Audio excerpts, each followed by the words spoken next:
What happens to a cell when it's placed in a hypotonic solution versus a hypertonic solution? A hypertonic solution is simply a solution that has a lower concentration of solutes, dissolved substances, compared to the inside environment of a cell.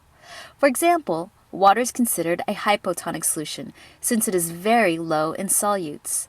A hypertonic solution is a solution that has a higher concentration of solutes compared to the cell's inside environment. For example, water with a lot of salt is considered a hypertonic solution since it is very high in solutes. How can we examine the effects of a hypertonic solution on a cell? You might be thinking, well, I'm made out of 50 to 70 trillion cells. If I drink this, I'll know what happens to cells in a hypertonic solution. But do not do that! Drinking salt water can be very dangerous as it severely dehydrates you.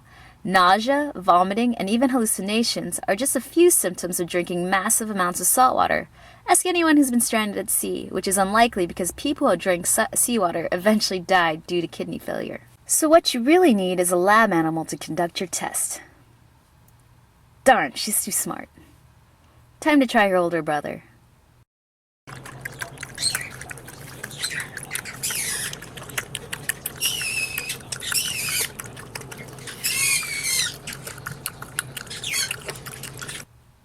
Well, that was a bad experiment. What's a better way to test how a cell reacts when placed in a hypertonic solution?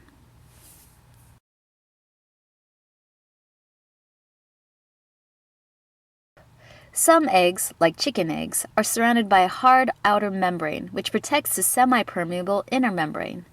This membrane is semi-permeable because it allows substances to leave and some substances to enter. In particular, the semi-permeable membrane allows water to both enter and leave the cell, but large molecules, like salt or sugar, are too big to pass through. The question is, how can we examine the semi-permeable qualities of this inner membrane with the hard eggshell in the way? Dissolve the outer shell by placing an egg in vinegar. Vinegar has a chemical called acetic acid. Eggshells contain calcium carbonate. When calcium carbonate in the eggshell comes in contact with acetic acid, a chemical reaction occurs.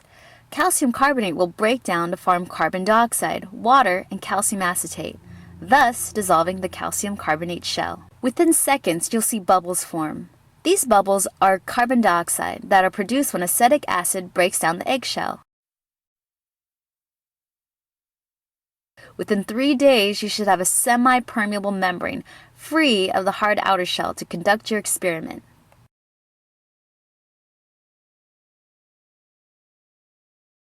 Before starting our experiment, we will first mass our egg using a scale. Egg A has a mass of 94 grams.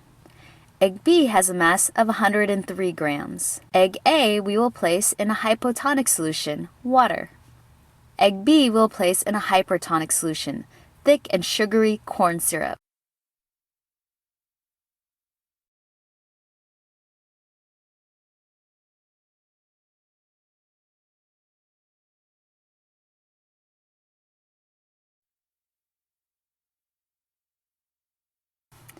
Egg A now has a mass of 97 grams.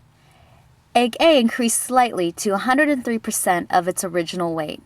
We can conclude when a semi-permeable cell is in a hypotonic solution, water will enter the cell. Egg B now has a mass of 59 grams. Egg B decreased to 57% of its original weight. We can definitely conclude that when a cell is in a hypertonic solution, water will leave the cell. In fact, this is evident by the layer of water sitting on top of the corn syrup. However, 103% change in mass is not very significant. So how about we try this experiment again, but switch the eggs? This time, egg A is going in the hypertonic solution, which is still on the right. Egg B is going in the hypotonic solution, which is still on the left.